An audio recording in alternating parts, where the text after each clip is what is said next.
memperkenalkan dirinya sebagai Tuhan, Yotevave, dan hanya ada satu Tuhan, yaitu Yesus yang adalah utusan Theos. Jadi antara Theos dan Kurios itu laksana langit dan bumi. Kenapa? Theos adalah Khalik, Kurios adalah makhluk. Khalik pencipta, makhluk ciptaan. Jadi orang yang ingin selamat harus mendudukkan Tuhannya Yesus satu-satunya Tuhan, dan Yesus hanya utusan. Dia sebagai Sayyid, sama seperti baginda Rasul Muhammad SAW. Dia adalah Sayyid, Tuhan, junjungan, baginda, pemimpin dia. Kemudian apalagi yang membatalkan bahwa Yesus itu adalah firman? 1 Timotius 2 nomor 5. Karena Theos itu Esa, maka Esa pula si Kurios yang menjadi perantara antara Theos dan manusia, yaitu Kristus Yesus. Berarti Yesus ini adalah perantara. Adik-adik sekalian yang gagah-gagah ini ya, yang masih muda, yang masih bisa ada ruang untuk dapat hidayah. Yesus itu adalah Kurios, perantara. Perantara itu Logos. Logos itu kedudukannya satu tingkat di bawah daripada Sang Theos, dan satu tingkat di atas daripada makhluk lain. Makanya dia menjadi perantara. Aku tidak dapat berkata-kata dari diriku sendiri. Ajaranku tidak berasal dari diriku sendiri. Aku datang bukan atas kehendakku. Aku berkata bukan atas kehendakku. Aku bekerja bukan atas kehendakku. Tetapi aku ini adalah anak Theos. Aku ini utusan Theos. Aku Tuhan. Aku Tuhan. Aku adalah Kurios. Karena Theos itu Esa, dan Esa pula dia yang menjadi pengantara antara Theos dan manusia, yaitu manusia Kristus Yesus. Jadi tinggalkan konsep yang mengatakan Yesus itu adalah firman. Kalau firman yang dimaksud di sini adalah ciptaan yang berasal dari firman, yes. Tapi kalau dikatakan firman di sini adalah kalam yang melekat pada diri Tuhan, itu no, itu salah. Mazmur 33 nomor 9. Coba saudara lirik dulu sedikit di sana. Mazmur 33 nomor 9, di situ sangat jelas dikatakan begini. Sebab Tuhan, sebab Theos berfirman, maka semuanya jadi. Dia Theos memberi perintah, maka semuanya ada. Yesus di mana di sini dia? Kita dudukkan, coba kita selipkan Yesus di sini. Sebab dia berfirman, maka semuanya jadi. Dia memberi perintah, maka semuanya ada. Bisa enggak Yesus disisipkan di sini, anak Maria? Enggak bisa. Tapi yang disisipkan di sini adalah unsur yang mengadakan wujud Yesus ada di sini. Apa itu? Dia. Siapa dia? Theos yang berkata, hamillah Maria. Maka kemudian Maria hamil. Yang keluar dari kandungan Maria adalah ciptaan yang berasal dari firman. Kalimatuhu wa ruhullah. Nah, itu yang perlu dipahami. Kemudian terakhir dari saya, saudara Demian, Yohanes 14 nomor 6. Kata Yesus kepada mereka, akulah jalan, akulah kebenaran dan hidup. Jangan berhenti sampai di situ anak bau. Teruskan dalilnya. Tidak seorang pun yang datang kepada Theos, Tuhan, kalau tidak melalui aku, Kurios. Jadi sang Kurios ini harus diteladani sebagai utusan Tuhan, bukan sebagai Theos. Tidak ada yang sampai kepada Theos tanpa melalui Yesus. Al-Quran menjelaskan dengan sangat rinci apa yang dikatakan oleh Al-Quran tentang beliau. Dia adalah utusan untuk Bani Israel. In huwa illa abdun an'amna alaihi wa ja'alnahu matalan li Bani Israel. Kamu tidak akan sampai kepada Theos, Tuhan, Yotevave, yang kemudian menamai dirinya yang maha suci lagi maha tinggi, kalau kamu tidak mengikuti ajaran Yesus melalui dia. Imani dia sebagai nabi untuk Bani Israel. Jangan kau imani sebagai jelmaan Tuhan. Itu kamu tidak mengikuti jalannya. Kamu mengikuti jalan Bapak yang datang belakangan, yaitu jalannya Bapak Paulus. Saya kira begitu ya adik Demian. Anda belum menjawab tadi Abraham memanggil Tuhannya dengan sebutan apa, karena Abraham sudah memanggil dengan sebutan Yotevave. Sementara di dalam kitab Keluaran dikatakan Tuhan belum memperkenalkan nama pribadinya. Kalau Yotevave, yes, Abraham sudah memanggilnya. Lalu nama pribadi yang dimaksud Tuhan itu yang mana? Jangan Anda katakan Yesus. Yesus itu berasal dari kata Yesus, ya. Kalau kita mau meneliti lebih jauh, dari mana sih orang Romawi ini membuat kitab suci, lalu kemudian menamakan nama nabi yang datang kepada penutur bahasa Ibrani, Aramaik dan sebutan bahasa Yunani? Ya itu Anda bisa jawab sendiri. Demikian sementara dari saya, silakan. Dikit, langsung ke kedua teman ini ya. Jawaban dari Rion adalah Elohim itu adalah Yesus itu sendiri. Dia kutip Yohanes 1:3, segala sesuatu dijadikan oleh Dia. Artinya kalau Elohim menjadikan, Yesus adalah Elohim, artinya Elohim juga menjadikan segala sesuatu. Ini ngaco nih kalau diikuti nih. Ngaco bener, ini yang sering jadi bahan tertawaan. Kalau Yesus yang menjadikan segala sesuatu, karena Yesus itu adalah Elohim itu sendiri, prainkarnasi. Jadi sebelum menjadi anak, ya, jadi Yesus ini sebelum menjadi anak namanya Elohim. Gitu ya. Dia ciptakan dulu ibunya. Ya, setelah dia ciptakan calon ibunya, jadilah dewasa calon ibunya, diperintahkan kalau Gabriel menemui ibunya ini namanya Maria. Yesus juga yang merintah nih, Elohim juga kan gitu. Gabriel datangin tuh Bunda Maria. Itu calon ibu saya loh. Saya mau masuk ke kandungan dia. Siap komandan. Datanglah Gabriel. Kata Maria kaget. Aku ini kan wanita suci, belum disentuh laki-laki. Lu tenang aja. Ya, prainkarnasi Yesua Mesia, Elohim itu nanti berkehendak gitu, segala sesuatu dijadikan oleh Dia. Jadi prainkarnasi Yesus ini yang adalah Elohim itu sendiri masuklah ke kandung Bunda Maria, berdiam diri 9 bulan di dalam. Ya, di dalam itu sangat sempit, mulai dari kecil, lintah dan seterusnya itu. Elohim loh yang masuk dalam kandungan ini. Elohim yang masuk dalam kandungan. Bayangkan ini pendapatnya orang yang tidak bersayap ini. Ya, Elohim, Yesus sendiri prainkarnasi, masuk berkembang biak di dalam kandungan 9 bulan. Kemudian dilahirkanlah Elohim ini, adalah Yesus itu sendiri. Kemudian menghilanglah dia setelah disusui 12 tahun. Dia ke sinagog. Habis itu kata gurumu ini, Rion, gurumu Bama Nursena mengatakan dia stay di rumah. Apa pekerjaannya di rumah dia stay itu tidak ditulis. Tapi Bama Nursena gurumu mengatakan dia sekolah itu SD, SMP, SMA dan STT. Ada videonya itu, saya barusan dengar itu. Nah, di samping dia sekolah, dia membantu ibunya di rumah. Ini Tuhan loh, Elohim ini loh. Elohim ini loh bantu ibunya. Dia juga punya saudara namanya Yudas, Yakobus, Yoses dan Simon. Jadi Elohim ini punya saudara, lain bapak. Sekali lagi saya ulang ya teman-teman, Elohim Yesua Mesia yang dituhankan oleh Rion dan Demian punya saudara. Saya ulang, saudaranya namanya Yudas, Yakobus, Yesus, Simeon. Setelah dia dewasa, mengajarlah dia, bermukjizatlah dia. Ketemulah Thomas, ya Tuhanku, ya Allahku. Mantap kan? Ya Tuhan, ya Allah kan gitu. Celakanya adalah di dalam perjalanan hidupnya banyak sekali hal-hal yang tidak menguntungkan karena memang ditolak. Termasuk Saulus yang membunuh pada Hawarium, pengikut Elohim ini, pengikut Yesus ini. Kemudian Pilatuslah ini berhasil membunuh dia, melibatkan Yudas yang telah dipengaruhi oleh iblis. Matilah dia. Katanya bukan Tuhan yang mati, manusianya yang mati. Elohimnya kemana? Elohimnya katanya, rohnya itu, aku menyerahkan nyawaku dan mengambilnya kembali. Di sinilah terjadi ada namanya sertiwa. Apa itu sertiwa? Serah terima nyawa. Diserahkan dulu, setelah hari Minggu mau bangkit, diambil lagi, hidup lagi. Hebat kan Tuhan lu? Mati, hidup, bangkit. Orang kaget. Kenapa Anda kaget? Saya kira Anda hantu. Bukan. Hantu tidak punya daging, tidak punya tulang. Saya ini Yesus itu. Buktikan. Ada ikan goreng, diambillah dia, terangkatlah dia ke surga, duduk di sebelah kanan Bapa sebagaimana diterangkan Markus 16:19 yang ayat tambahan itu. Karena ayat 18-nya itu ada tantangan minum racun kalau lu percaya itu. Sampai sekarang nggak ada yang mau, dan yang nekat ya lewat selewat-lewatnya. Sampailah dia di surga, duduk di sebelah kanan Bapa yang pernah sekolah di bumi ini. Karena Elohim itu sendiri. Setelah sampai di surga, ya mohon dijawab. Apakah dia bergabung ini yang punya fisik laki-laki yang pernah disunat bergabung dengan Bapa di surga, atau dia dua tempat berbeda?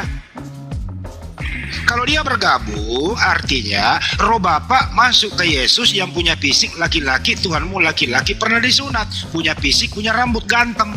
Tapi yang ada di foto-foto yang beredar itu saya nggak tahu yang mana aslinya. Nah sekarang tinggal Anda jujur saja, benar Bang Handi, Tuhan saya itu laki-laki, berjenis kelamin laki-laki, pernah disunat di bumi, punya fisik di surga, gitu loh. Yang itu yang saya sembah, tapi Bapak yang hanya roh saja saya nggak sembah. Ya kalau Anda sembah dua-duanya artinya Tuhan Anda dua. Kalau dia bergabung berarti roh Elohim masuk ke dalam tubuh sang anak ini yang pernah sekolah. Silakan nanti dijawab. Jangan dijawab tidak berjenis kelamin. Jawab juga jangan dijawab bersayap kayak ayam keok yang gak kemana-mana begitu. Yang manakah sebenarnya Tuhan Kristen ini? Apakah roh Bapa yang tidak kelihatan, atau Yesua Mesias Elohim ini sendiri yang punya jenis kelamin laki-laki yang pernah disunat di muka bumi? Thank you, brother. Oke, silakan Bang Demian atau Bang Dirion, silakan. Halo bro. Gimana, Demian? Gimana? Lu lah, duluan atau gimana? Lu lah. Halo, Demian. Silakan duluan. Ya, duluan ya Bang. Jaringan saya ini jadi oke. Kedengaran enggak? Putus-putus dari tadi. Siap. Enggak. Mantap. Kedengaran jelas kedengaran. Oke, Silakan. Ya. Iya, gini Bang Juma. Jadi sebelum saya menjawab pertanyaan Bang Juma, saya tanggapi dulu semua klaim dan juga argumen dari Bang Juma. Ketika Bang Juma menjelaskan tentang Alkitab ketuhanan Yesus, itu hanyalah sebuah argumen untuk menutupi ketuhanan dari Allah Subhanahu wa Ta'ala. Bang Juma menjelaskan Bible supaya bagaimana Allah ini Subhanahu wa Ta'ala tidak boleh dibahas. Dari tadi saya sudah minta kepada Bang Juma, dari mana orang Quraisy itu mengenal kata Allah? Dari mana mereka mengenal? Kemudian dari bahasa apa kata Allah ini? Jadi kalau Bang Juma mengutip ayat-ayat Bible untuk menjelaskan ketuhanan Yesus Kristus, orang Kristen itu udah menjawab. Bang Rion juga dari tadi kan udah menjelaskan tentang keilahian bahwa dia ini adalah Sang Firman. Sang Firman yang keluar dari Bapa datang ke dunia untuk menyelamatkan manusia dari dosa. Di dalam pemahaman Islam pun Allah mempunyai kalam. Kalam nafsi bukanlah ciptaan, bukan makhluk. Jadi Yesus ini adalah Sang Firman yang bukan ciptaan, bukan makhluk. Sang kalam nafsi ini yang kemudian menjadi manusia. Sang logos ini yang kemudian menjadi manusia. Jadi kalau Bang Zuma menyampaikan bahwa Yesus bukan Tuhan dan sebagainya, dari nubuatan para nabi yang sudah saya tunjukkan dari Yesaya, kemudian Yeremia, semua para nabi bersaksi Mesias itu adalah Raja, Mesias itu adalah Adonai, Mesias itu adalah Tuhan yang perkasa dan sebagainya. Nah orang Kristen hanyalah mengikuti atau mengimani apa yang sudah digenapi, apa yang sudah dijelaskan oleh para rasul. Yang paling pantas menjelaskan tentang Yesus Kristus adalah para rasul. Kenapa? Karena mereka yang hidup dengan Yesus, mereka yang diajarkan oleh Yesus, bukan Muhammad. Muhammad itu munculnya 600 tahun kemudian. Dia nggak tahu tentang Yesus, dia nggak pernah melihat Yesus, dia tidak pernah mendengarkan tentang Yesus. Dia itu munculnya di Arab Saudi. Yesus dan murid-muridnya itu adalah orang Yahudi, orang Israel. Para nabi pun mayoritas di dalam Islam adalah orang Yahudi. Jadi tidak mungkin yang paling lebih mengerti tentang Taurat itu orang Arab. Yang paling mengerti tentang Yesus, tentang Injil itu orang Arab. Atau tentang Mazmur, tentang Jabur, itu orang Arab. Itu mustahil gitu loh. Jadi para rasul dan juga para nabi sudah menjelaskan siapa ini Mesias. Misalkan Nabi Yesaya bernubuat Mesias akan menebus dosa, Yesaya 53 ayat 10. Nah kemudian Yesus datang dan mengatakan Markus 10 ayat 45 bahwa dia datang, dia menggenapi nubuatan itu sebagai penebusan dosa. Nah, Muhammad datang kemudian dan membatalkan segala nubuatan-nubuatan itu yang kemudian dibuat alasan bahwa ini adalah wahyu dari Tuhan. Kalau wahyu dari Tuhan, tidak mungkin wahyu Tuhan itu saling bertentangan. Tuhan menurunkan wahyu kepada Musa, kemudian diturunkan lagi kepada Muhammad, dan wahyunya bertentangan. Ya, tidak mungkin, mustahil. Musa mengatakan upah dosa adalah maut. Kejadian 2 ayat 17. Kemudian karena upah dosa itu adalah maut, makanya Mesias dijanjikan. Dan Mesias ini adalah ilahi. Kenapa? Karena manusia tidak bisa menyelamatkan dosanya. Sehingga Tuhan mengutus firman-Nya untuk menyelamatkan manusia. Itu udah sering kali orang Kristen jelaskan. Jadi ketuhanan, tentang kemesiasan, orang Kristen itu cuma mengimani apa yang disampaikan oleh para nabi dan juga oleh Yesus. Sedangkan orang Islam tidak satu pun mengimani semuanya. Satu ayat nubuatan pun mereka tidak imani tentang Mesias. Kemudian tentang ajaran-ajaran para nabi, ajaran Yesus nggak ada. Malahan Muhammad memelintir ajaran Musa, kemudian menolak ajaran Yesus. Dan bukan itu saja, Muhammad pun merubah sejarah dan ajaran-ajaran para nabi. Contoh tentang sejarah, Musa mengatakan Adam diciptakan di bumi, Kejadian 2. Muhammad mengatakan bahwa Adam diciptakan di surga. Jibril malaikat turun ke bumi, ambil tanah untuk menciptakan Adam dan Hawa di surga. Bagaimana Muhammad merubah sejarah-sejarah yang ada dalam Torah, di dalam Zabur dan di dalam Injil. Segala sejarah dan ajaran para nabi itu dihapus. Jadi nggak mungkin Tuhan yang benar itu memelintir atau membawa ajaran yang berbeda gitu loh. Musa mengatakan hewan-hewan yang tidak bersisik di dalam laut itu adalah hewan-hewan yang najis kayak belut, ikan lele. Tapi orang Islam makan makanan jijik. Katanya dalam Islam sangat mementingkan hukum kesehatan. Tapi faktanya makanan yang diharamkan oleh Musa itu dihalalkan. Ya kan?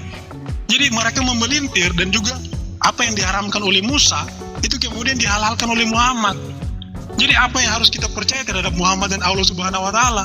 Makanya aku bilang, tunjukin satu dalil Musa pernah menyembah Allah. Tunjukin satu dalil Yesus pernah menjelaskan tentang Allah Subhanahu wa taala. Bahkan Yesus mengatakan keselamatan datang dari bangsa Yahudi. Yesus mengatakan kasihilah musuhmu. Segala sesuatu yang Yesus ajarkan itu ditentang oleh Allah dan Muhammad. Yesus menyebut Elohim ini dengan Bapa. Allah Subhanahu wa taala tidak pernah disebut sebagai Bapa. Jadi kalau Tuhannya Islam sama seperti Tuhannya Musa, Musa aja berdua menyebut Tuhannya dengan sebutan Bapa. Ketika Musa bernyanyi, dia menyebut pencipta itu dengan sebutan Bapa. Loh, Muhammad itu nggak pernah. Bahkan orang Islam takut memanggil Allah itu dengan sebutan Bapa. Kalau Tuhan yang sama nggak mungkin menolak gitu loh ketika disebut sebagai Bapa. Dan pasti ajarannya sama. Jadi Allah dan Muhammad menurunkan wahyu untuk menentang ajaran-ajaran sebelumnya yang benar. Karena yang palsu itu muncul belakangan. Saya kasih contoh ya. Ketika Adam dan Hawa di Taman Eden, Tuhan berfirman kepada Adam dan Hawa, jangan kau makan buah itu, nanti kau mati. Nah, iblis ini dia muncul belakangan. Kemudian dia rubah firman Tuhan. Dia mengatakan, makan saja kau nggak mati. Jadi yang di mana-mana iblis itu dia muncul belakangan untuk merubah firman Tuhan. Nah, ini sama seperti yang sekarang kita lagi bahas. Yesus mengatakan dia datang untuk menebus dosa, kemudian datang lagi Islam mengatakan Yesus tidak disalib, Isa tidak disalib. Loh, kami lebih percaya Yesus daripada Muhammad. Yesus mengatakan dia datang untuk menyerahkan nyawanya sebagai tebusan. Bahkan dia memberitahu 3 kali bahwa dia akan menyerahkan tubuhnya, kemudian disiksa dan disalib dan kemudian pada hari ketiga dia akan bangkit. Itu yang dijelaskan oleh Yesus. Orang Kristen mengikuti apa yang dikatakan oleh Yesus, apa yang dikatakan oleh para rasul, karena mereka saksi mata. Loh, Muhammad ini bukan saksi mata. Kemudian kalau Allah Tuhan yang benar, nggak mungkin dong menurunkan firman yang bertentangan, kawan-kawan. Jadi saya jawab langsung aja Bang Juma ya, pertanyaan Bang Juma di Keluaran 6 ayat 3. Gini Bang Juma, tadi kan sudah saya bilang, nih saya bacakan ayatnya ulang lagi nih. Keluaran 6 ayat 3. Aku telah menampakkan diri kepada Abraham. Nah, di sini berbicara masalah menampakkan diri. Ketika Tuhan itu dia bertemu menampakkan diri, seperti contoh Kejadian 18. Dia bertemu Abraham, dia tidak menyatakan namanya. Tuhan itu menyatakan namanya kepada para nabi sebelum Musa itu dalam penglihatan, bukan dengan menampakkan diri secara face to face. Jadi di Keluaran 6 ayat 3 itu dijelaskan, bukan secara face to face Tuhan menyatakan dirinya, namun para nabi mengetahui nama Tuhan dalam penglihatan, contohnya dalam mimpi. Karena nabi itu adalah orang-orang yang bisa melihat kemuliaan Tuhan dalam mimpi dan segala macam. Itu standar kenabian menurut Bilangan 12 ayat 6. Muhammad aja tidak memenuhi kriteria kenabian di dalam kitab Torah. Bilangan 12 ayat 6 itu tidak memenuhi, kawan-kawan. Jadi Bang Suma jangan kemudian suka memblender ayat-ayat Alkitab gitu loh. Silakan Bang Rio. Oke. Ya, tadi luar biasa pernyataan teman-teman ya, gemeter. Sama dari tadi pernyataan mereka gemeter, baru-baru pernyataan yang baru saya dengerin ini, saya jadi gemeter. Yohanes 1 ayat 1, Yesus bukan firman. Firman itu sama dengan Theos, dan firman itu telah menjadi daging. Apakah Theos itu adalah Logos? 1 Korintus 8 ayat 6. Theos itu ada satu. Apakah segala sesuatu dari Yesus? Tentu bukan. Nah itu kan kata Bang Zuma. Tadi kan ini saya hanya mengketik sebisaku aja gitu. Karena kan sambil Abang ngomong saya nulis. Saya bilang Abang ini berarti habis baca Yohanes 1 ayat 1 ke toilet. Nggak dibaca sampai ayat 3. Nah, di ayat 3 kan dilihatin kan, segala sesuatu dijadikan oleh Dia dan tanpa Dia segala sesuatu tidak terjadi. Kira-kira seperti itu. Bentar saya bacain. Mana? Yohanes 1 ayat 3, segala sesuatu dijadikan oleh Dia dan tanpa Dia tidak ada sesuatu pun yang telah jadi dari segala yang telah dijadikan. Itu satu. Ibrani 1 ayat 2 tadi juga saya sudah bacakan. Maka pada zaman akhir ini Ia telah berbicara kepada kita dengan perantaraan anaknya yang telah Ia tetapkan sebagai yang berhak dari segala yang ada. Oleh Dia, Allah telah menjadikan alam semesta. Segala sesuatu dari firman itu. Jadi Abang ini Bang tidak bisa memisahkan antara ilah yang kami sembah dengan firman-Nya. Itu tidak bisa dipisahkan. Misalnya disebut Tuhan menciptakan langit dan bumi. Di sini bukan firman kau yang menciptakan. Loh, Tuhan itu menciptakan dengan firman-Nya. Oleh firman Tuhan langit dijadikan. Mazmur 33 ayat 8. Itu nggak bisa dipisah-pisahkan. Begitu juga dengan roh Allah. Roh Allah telah membuatku. Nafas yang maha kuasa telah membuatku hidup. Ayub 33 ayat 4. Itu nggak bisa dipisah-pisahkan antara roh Allah, roh El dengan El itu nggak bisa dipisahkan. Sama seperti Abang ini, dengan perkataan Abang, dengan rohnya Abang itu nggak bisa dipisahin. Ya kita bisa mengenal Zuma dari perkataan Bang Juma. Walaupun kita nggak melihat Juma, kita bisa mendengar, kita yakin itu Juma karena kita mendengar perkataan dia. Perkataan dia ya Zuma sendiri. Dari dulu sampai sekarang kita kan semua, kecuali saya ya, kita kan pada umumnya nggak tahu Bang Juma gimana. Secara fisikly gitu mukanya bagaimana kan, kita yang cuma dengar suaranya doang kan lebih sering. Tapi apakah dengan kita mendengar suaranya lantas kita ragu itu Juma? Ya pasti yakin. Karena apa? Kita tahu persis dari perkataan Bang Juma inilah si Juma ini bisa dinyatakan yang tidak kelihatan ini. Seperti itulah hubungan antara firman dengan Allah, tidak bisa dipisahkan. Lantas terus kemanusiaan Yesus itu seperti apa? 1 Timotius 2 ayat 5 yang tadi saya hampir gemeter mau mualaf cuman jadi nggak jadi nih. Karena Allah itu Esa dan Esa pula Dia yang menjadi pengantara antara Allah dan manusia, yaitu di situ disebutnya manusia Kristus Yesus yang telah menyerahkan dirinya sebagai tebusan bagi semua manusia. Itu kesaksian pada waktu yang ditentukan. Kemanusiaan inilah yang jadi kurban Pak. Tebusan itu oleh darahnya Dialah kita ditebus. Itulah pengantara kita. Selama ini kurban-kurban yang dilakukan dengan hewan kan. Tapi kan itu kan kurban yang sifatnya fana itu. Sifatnya karena apa? Tahun ini dia nyerahkan, tahun depan dia nyerahkan lagi, tahun depan dia sampai sekarang berhenti total. Yahudi nggak pernah melakukan kurban. Berhenti total. Mereka nggak melakukan kurban lagi. Karena apa? Memang sudah digenapi oleh di dalam diri Yesus itu sendiri. Jadi kalau dibilangin firman itu Abang bilang nggak setara, Logos itu di bawah Theos, itu juga salah Bang Hujuma. Ini di Filipi 2 ayat 6 dijelaskan yang walaupun dalam rupa Allah, kalau rupa Allah itu arti firman ya, tidak menganggap kesetaraan dengan Allah itu sebagai milik yang harus dipertahankan. Tidak menganggap kesetaraan itu artinya setara nggak? Setara. Tapi dia tidak menganggap kesetaranya, melainkan mengosongkan dirinya dan mengambil rupa seorang hamba. Yang inilah yang kalian bicarakan ini. Rupa seorang hamba ini yang melulu kalian omongkan. Kalian nggak pernah berbicara tentang rupa Allah dia yang setara dengan Allah itu. Kalian menyampingkan itu. Yang kalian cuma lihat kemanusiaannya doang. mengosokkan dirinya dan mengambil rupa seorang hamba dan menjadi sama dengan kita manusia. Dan dalam keadaan sebagai manusia, ia telah merendahkan dirinya dan taat sampai mati, bahkan sampai mati di kayu salib. Betul, memang dia lebih rendah dari Bapa karena dia adalah manusia. Dia merendahkan dirinya. Tapi dalam rupa dia Allah sebagai Allah adalah firman. Firman itu adalah Allah, makanya setara. Dia setara itu, Pak. Dia tidak mengaku setaranya pada saat dia menjadi manusia.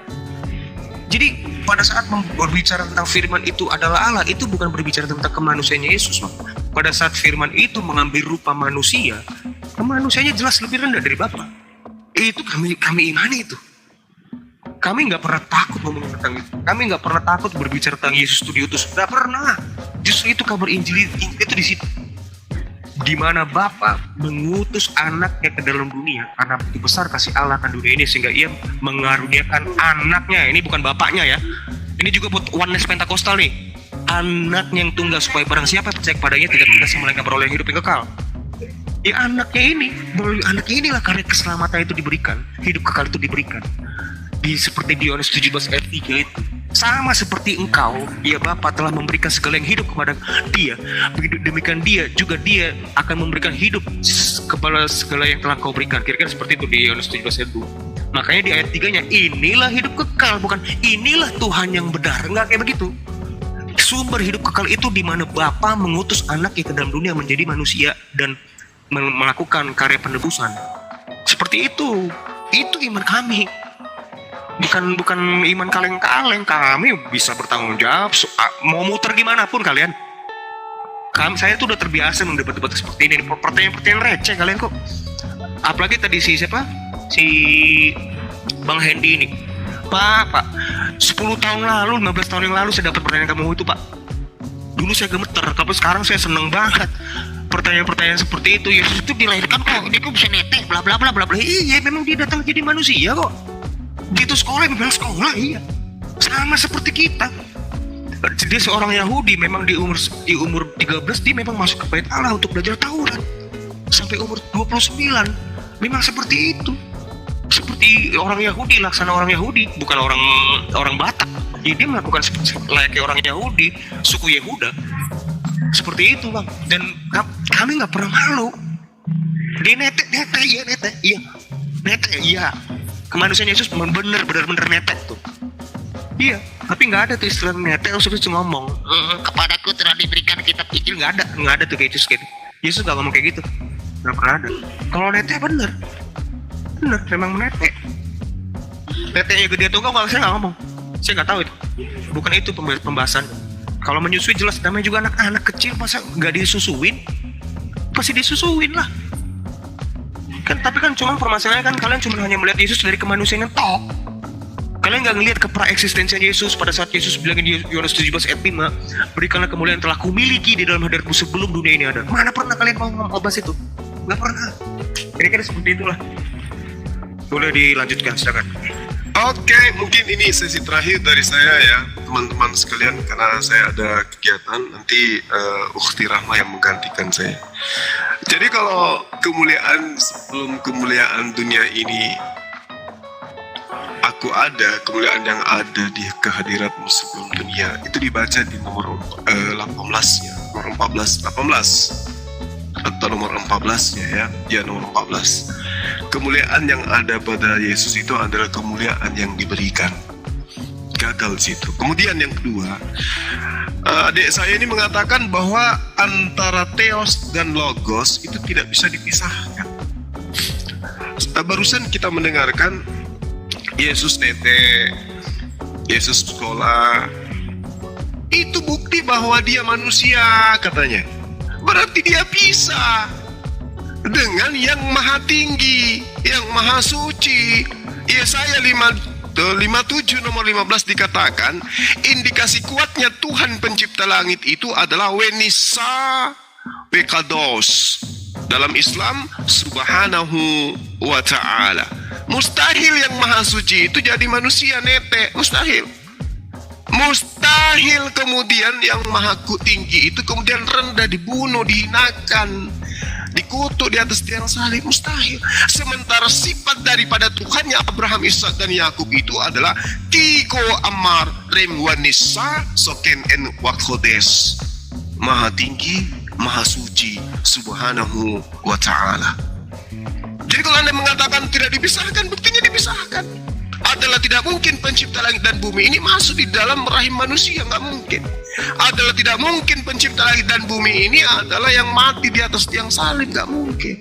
Oh, itu sisi kemanusiaannya, berarti pisah kan? Pisah. Segala sesuatu yang terpisah dengan Tuhan itu bukan Tuhan. Yang dimaksud firman di situ adalah kalam, sifat yang melekat pada diri Theos. Itu yang tidak mungkin terpisah dengan Theos. Sifat Theos tetap melekat pada Theos. Segala sesuatu ada oleh Dia. Apa yang ada oleh Dia? Apa yang menyebabkan ada itu? Segala sesuatu itu. Ya, firman yang melekat pada diri Theos, bukan firman yang kucuk. Minta netek, bukan. Jadi sifat Allah itu, sifat Tuhan itu melekat pada diri Allah. Yang keluar dari mulut Allah itu ciptaan. Maria, aku ingin engkau hamil. Jadi manusia dia. Masa aku ingin kau hamil, aku masuk ke rahimmu. Apa-apaan? Nggak begitu konsepnya. Tapi yang perlu disadari di sini adalah ketika dipahami Yerusalem itu sudah tutup buku. Tentang keselamatan, Tuhan sudah murka kepada Yerusalem. Saya tadi telah membacakan Yehezkiel 5 ya, teman-teman sekalian. Bagaimana Tuhan murka kepada mereka. Tapi kemudian muncul ajaran yang bermuara di Antioquia. Yang mengatakan Tuhan yang murka, Tuhan yang pencemburu, Tuhan yang meminta untuk Musa mengepung, membunuh, jangan membiarkan apapun. Terus kemudian bunuh semua orang yang tidak bersunat, bunuh mereka yang kemudian makan babi dan seterusnya. Kucuk, tiba-tiba menjadi bayi, lalu menjadi Tuhan, lalu mati. Itu dari mana sumbernya? Dari Antioquia, yang kemudian dijadikan sebagai konsep yang dianut nenek moyang mereka Romawi dan Yunani sebagai kaidah baru atau ajaran baru. Resmilah dia menjadi agama kekaisaran. Nah, itu yang teman-teman harus pahami. Kemudian adik saya Demian, Anda menilai Al-Quran dengan menggunakan buku yang tak jelas. Kitab yang kamu pegang itu dari mana? Saya katakan kepada saudara ya, kitab yang saudara pegang itu, yang paling tertua itu, salinannya dalam bahasa Ibrani dan juga Septuaginta, itu dituliskan kemudian salinan tertua muncul di 150 tahun sebelum Masehi, atau diterjemahkan abad ketiga lah sebelum Masehi. Kemudian Codex Vaticanus atau Sinaiticus dalam Septuaginta ini, ya, bahasa Greek, itu jelas sekali fragmen yang didapatkan itu berasal dari abad keempat, disatukan kemudian setelah abad keempat, dikumpulkan pada abad keempat, dan disinyalir itu berasal dari abad ketiga sebelum Masehi. Lalu kitabnya Nabi Musa mana? Mana kitabnya Nabi Musa? Itu dulu yang perlu Anda pahami. Kalau kita berbicara mengenai Pashitta, benar yang dikatakan oleh Ade tadi, bahwasanya itu bahasa Suryani itu abad kelima. Yang kita tanya ini, yang kitabnya Nabi Musa yang Anda gunakan menilai Al-Quran itu apa? Buku-buku yang gak jelas. Ya, manuskripnya pun yang paling tertua, kalau kita melihat dari Torah Samaria, itu di abad ke-11. Baru manuskrip tertua yang bisa diteliti oleh para ilmuwan nanti di abad ke-16. Itu yang Anda gunakan untuk menilai Al-Quran? Enggak dong. Jadi saudara saya ini, ketika saya tanya Abraham memanggil Tuhannya dengan sebutan apa, Anda nggak mampu kemudian menjawabnya. Anda memplesetkan. Di dalam Keluaran 6 nomor 3, aku telah menampakkan diri kepada Abraham, Ishak dan Yakub sebagai Theos yang maha kuasa. Tetapi tentang namaku Tuhan di sini apa? Tuhan di sini adalah Yotevave. Namaku Yotevave itu belum kunyatakan kepada Abraham. Tetapi faktanya di dalam kitabnya orang Yahudi diterangkan kemudian di dalam kitab Kejadian, Abraham memanggil Tuhannya Adonai Yotevave. Berarti nama Yehova Yotevave itu sudah dikenal oleh Abraham. Berarti nama Tuhan itu bukan Yotevave. Yahweh. Kenapa? Abraham sudah memanggil Tuhannya dengan sebutan itu. Padahal Keluaran 6 nomor 3 Tuhan belum memperkenalkan diri kepada, namanya belum diperkenalkan kepada Abraham. Nah itu dulu. Lalu kemudian Anda mengatakan, oh Al-Quran itu, umat Islam itu menyebut Tuhan mereka itu dengan Al-Lata wal Uzza. Bung, Al-Quran mengatakan afara'aitumul Lata wal Uzza. Bukan menyebut Allah, bukan menyebut Allah Subhanahu wa Ta'ala, tapi kemudian Al-Lata wal Uzza ini mereka katakan sebagai anak Tuhan. Nah, dari mana kemudian keturunan Abraham Ismail ini menyebut kata Allah? Sehingga orang Kristen pun di sana sebelum Islam datang, Al-Quran datang sudah menyebut kata Allah. Itu dikarenakan karena Abraham menerima nama Tuhan dari Tuhannya, maka keturunannya kemudian menyebut nama itu. Tetapi itu tidak tertera dalam kitab kami. Itu karena kitabmu tidak lagi berasal dari kitabnya Nabi Musa. Apa buktinya? Coba lihat. Semua orang yang datang setelah Rasulullah Muhammad SAW membawa Islam, apakah mereka ada diceritakan di kitab manapun bahwa mereka disunat? Sahabat-sahabatnya ada disunat? Nggak ada. Sahabatnya nggak ada diberitakan disunat. Pada saat dia masuk ke Islam, maka Abu Bakar disunat. Tidak ada itu. Kenapa? Mereka keturunan Ismail yang sudah bersunat semua. Artinya mereka adalah penganut ajaran Mila Abraham. Mereka sudah menganut ajaran itu dari nenek moyang mereka. Mereka tidak mungkin kemudian menerima suatu ajaran sementara sebagiannya itu dibuang. Makanya Rasulullah Muhammad SAW itu datang kemudian mengusir mereka, berhala-berhala mereka hancurkan. Lalu kemudian Rasul mengembalikan posisi Tuhannya Abraham dan posisi yang sebenarnya, bahwa dia adalah Tuhan pencipta langit dan bumi. Gitu loh. Nah, kalau Anda mengatakan tadi bahwasanya keturunan Ismail itu adalah penganut berhala, Anda harus bertanggung jawab terhadap kitabnya orang Yahudi yang masih ada dalam bentuk pesikta. Di dalam Yesaya 60 nomor 7 nomor 9 situ dikatakan segala kambing domba Kedar akan terhimpun kepadamu, domba-domba jantan Nebayot akan tersedia untuk ibadahmu. Masakan ia anak Ismail yang datang membawa binatang yang dianggap berhala ini datang mempersembahkan hewan untuk ibadah? Ini nubuatan, ini cerita, atau ini adalah nubuatan. Keturunan Ismail Kedar dan juga Nebayot akan datang membawa domba-domba jantan untuk ibadah. Semuanya akan dipersembahkan di atas mezbahku sebagai korban yang berkenan kepadaku, dan aku akan menyemarakkan rumah keagunganku. Berarti keturunan Ismail ini masuk dalam prosesi ibadah yang diperintahkan oleh Tuhan. Kau tuduh dia sebagai penyembah berhala. Jangan kayak gitulah ya, belajar lagi sedikit supaya hidayah itu datang. Saya kira begitu dari saya teman-teman. Terakhir 1 menit sebelum saya tutup. Ada pernyataan bahwa iblis itu yang kemudian merubah firman Tuhan. Saudaraku Demian, di dalam kitabnya orang Yahudi, kita harus jujur mengakui. 1 Raja-Raja 2 nomor 3, lakukan kewajibanmu dengan setia terhadap Tuhan ilahmu, dengan hidup menurut jalan yang ditunjukkannya dan ketetapan mengikuti segala ketetapan, perintah, peraturan, dan ketentuan yang tertulis di dalam kitab Nabi Musa. Orang Yahudi kudu wajib hukumnya mendudukkan perkara itu, Bung. Makanya umat Islam datang mengatakan Taurat itu padanya ada petunjuk, ada cahaya bagi Bani Israel.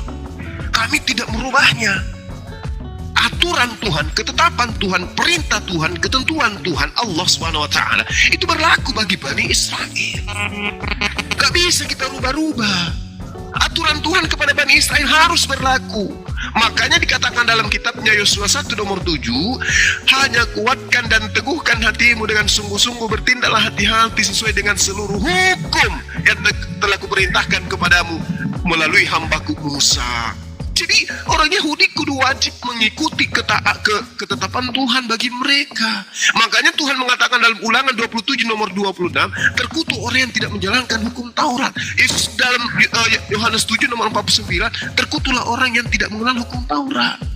Sementara agama kalian melalui Paulus dikatakan bahwa hukum Taurat itu sampah, hukum Taurat itu sangat maut, hukum Taurat itu adalah hal yang kemudian membuat manusia itu terkutuk, sehingga harus ada yang mati terkutuk di atas tiang salib untuk membebaskan Kristen dari kutukan itu. Siapa sekarang yang merubah firman Tuhan?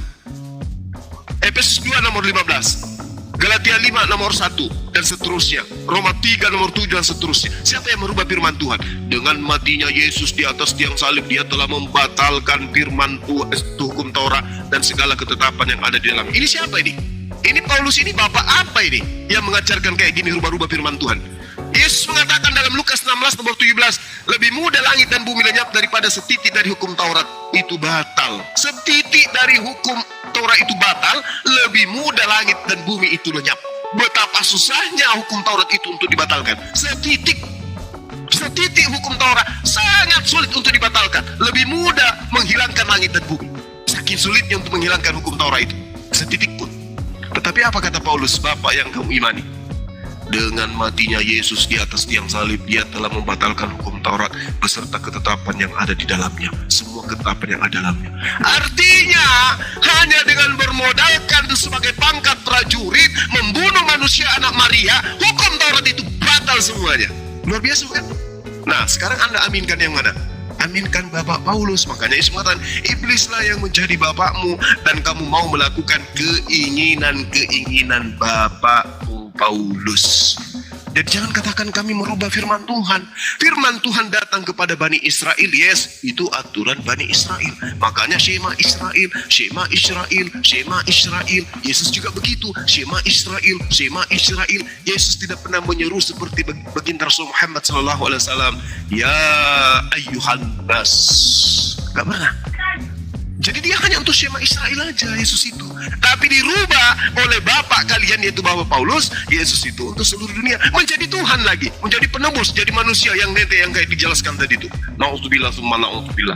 Saya kira begitu sebagai penutup dari saya. Saya mohon maaf yang sebesar-besarnya kepada adik saya dua orang ini, Demian dan juga Derion. Antum semua orang baik, ada kesempatan untuk mendapatkan hidayah. Mari menjadi pengikut Yesus yang setia dengan mengimani dia sebagai utusan Tuhan untuk Bani Israel. Dan mari menyembah kepada Tuhan satu-satunya pencipta kita, Tuhan yang maha suci lagi maha tinggi. Kepada Ukhti Rahma, kalau mau dilanjut silakan ganti.